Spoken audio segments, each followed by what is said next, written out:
There is a place on earth where disorder doesn't exist. No litter, no graffiti, no protest, no crime. A place where you can walk safely at night, but not speak too loudly during the day. That place is Singapore. The world calls it clean, efficient, modern. But what do those words really mean? Obedience and control? Here even chewing gum was once illegal. Not because it was dangerous, but because it was untidy. But Singapore's story is not about gum. And it's not just about silly examples of regulation. It's not even about prosperity. Because we as libertarians are among the few people who actually know how prosperity arises. And we know that it has absolutely nothing to do with controlling people. No, Singapore's story is all about authority, control, obedience. About how one man created the conditions for the most orderly place on earth by turning free people into puppets. I'm Alexander Hinsby, and this is the Libertarian Realist.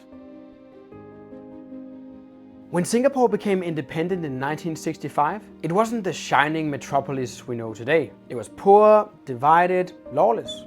Kuan Yew, a Cambridge-educated lawyer with the demeanor of a general, looked at this chaos and saw one enemy: disorder. To him, freedom without order was a threat. Alright. But he also concluded that order without obedience to a strong rulership was impossible. So he built a system designed not to liberate, but to discipline. A fine city where you could be fined for littering, jaywalking, spitting, feeding pigeons, or chewing gum. Now, from his part, this was not madness. It was a method, structured, systematized, well planned. Lee understood that control, if you can moralize it as a virtue, no longer feels like coercion. The people were told, we're not restricting you, we are improving you and your lives. And when enough citizens believe that authoritarian control is civilization, freedom becomes a luxury few bother to defend. Now, interestingly enough, Lee didn't need that much violence. He weaponized discipline. Through high degrees of surveillance, hard punishments, and strong social control leading to a culture of compliance, he built what we might call a police economy, a system where stability is traded for submission. But beneath the rules and rituals of control, something unexpected happened. While Lee micromanaged behavior, he unleashed the market. And that contradiction became the secret of Singapore's rise.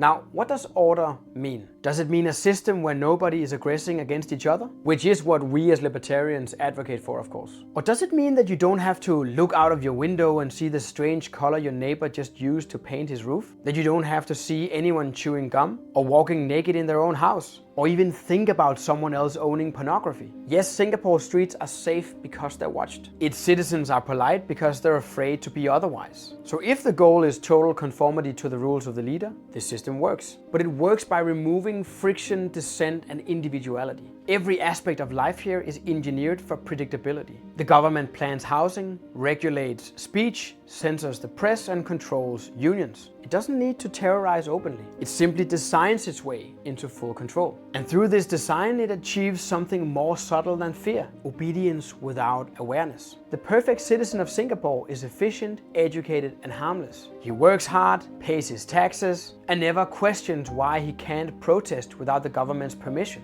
This is the logic of the police state. The state doesn't control you through direct violence. It controls you by routine. Still, of course, always enforced by the threat of violence, though this threat often remains in the shadows. Maybe this reminds you of something else, by the way. It tells you what to do, where to live, what to say, and convinces you that compliance is patriotism or adherence to a greater ethical purpose. But here is the fundamental danger. When you remove the individual's freedom to defy, you also remove his ability to act upon his own values, his own ideas. Value pursuit requires physical freedom. It requires power over yourself. You cannot walk across the room if you are chained to the wall. You cannot expand your mind if someone else gets to tell you what you can or cannot read. Singapore's model looks efficient because it eliminates the possibility for dissent and disagreement. Yes, there is order. Yes, it looks clean. But the question that we need to ask ourselves is, could this have been accomplished without aggression? Could it have been accomplished without the excessive control of the individual citizen from the part of the government? Some might argue that we as libertarians could not have clean and orderly streets. But with privatization of institutions, roads, everything, people could engage in voluntary arrangements, signing off on terms such as "I cannot throw chewing gum on the fucking ground while I walk on your street," etc., etc. In such a case, aggression is not used, but the streets remain clean. Lee Kuan Yew built a nation of order by basically chaining people to the wall politically and morally. But in doing so, he replaced individual agency with what seems to be managerial perfection. And despite the praise from many Western political leaders over time, like Tony Blair, Nixon, Bush, Obama, and Margaret Thatcher for God's sake, Singapore is a warning, not a template. Because when perfect conformity becomes a policy, human beings become just another variable to be optimized. And though many so-called right-wing politicians today sympathize with the Lee Kuan Yew domestic free markets combined with authoritarian political control, this is not fundamentally very different from what so-called left-wing political nutcases are proposing. Ultimately, you cannot liberate anything, markets, institutions, whatever, if you do not completely liberate the individual. Because individual action is what drives everything. And with some authoritarian leaders, you might, just as with Lee Kuan Yew, have temporarily paved the way for some prosperity because you allowed for somewhat free markets. But you have at the same time opened up the door to new authoritarians, grabbing power and stripping the individual of that last degree of liberty they have.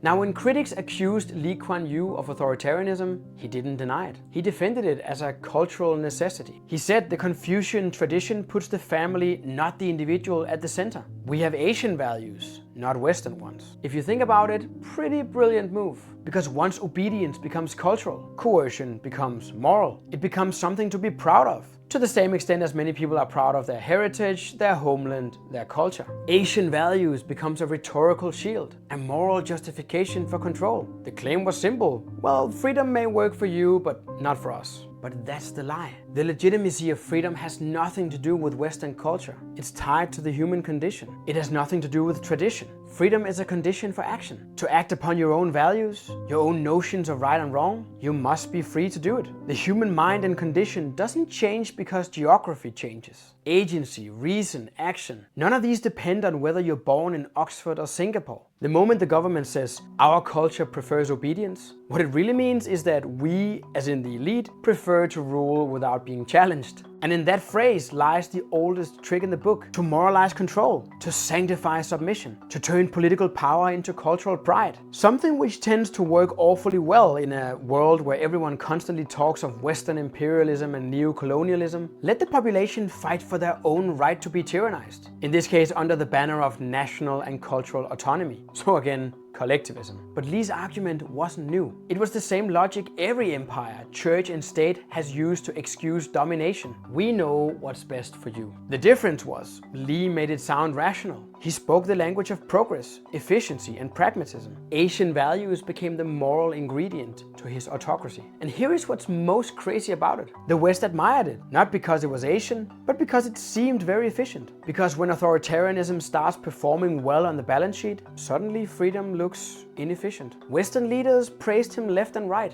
Thatcher called him the man who's never wrong. Tony Blair called him the smartest leader I ever met. They just saw economic results and order, not repression. And that tells you everything. When the so-called defenders of democracy praise a de facto dictator, it means the illusion is complete. Now, Singapore's success is often portrayed as the result of government-enforced discipline, but that is not the truth. In the end, the economic miracle that we've seen in Singapore over the decades is not due to excessive degrees of control. Rather, it was because markets were left relatively free. Because in the end, luckily, Lee Kuan Yew didn't try to build a socialist utopia. Instead, he built a tax haven with clean streets. Singapore opened its doors to global trade when its neighbors were closing theirs. It kept taxes low, while most Western nations were raising them. It respected contracts, punished corruption, and most importantly, when it comes to economic growth, it largely got out of the way of those who produced. The state didn't create wealth, as it never does. It simply stopped destroying it. And once individuals were left free to trade, to build, to profit, prosperity followed naturally. Every skyscraper in Singapore exists not because the government commanded it, but because it permitted it. What lifted Singapore wasn't the ban on chewing gum, walking naked in your own living room, or owning pornography.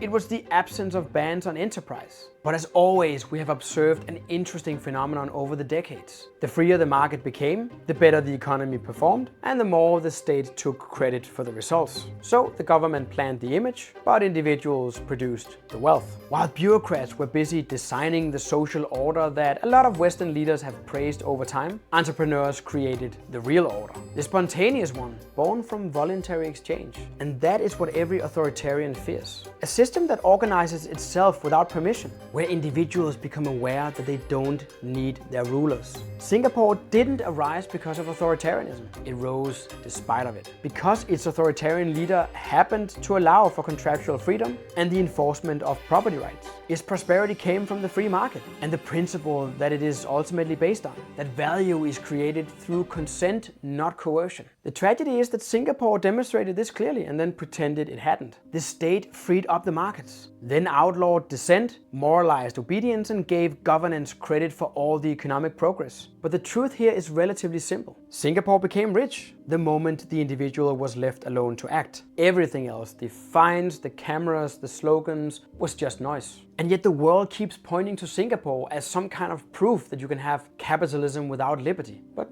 they're wrong. What Singapore really proved is that capitalism, entrepreneurship, innovation survives wherever the state retreats, wherever the individual has some degree of freedom, even if just a little.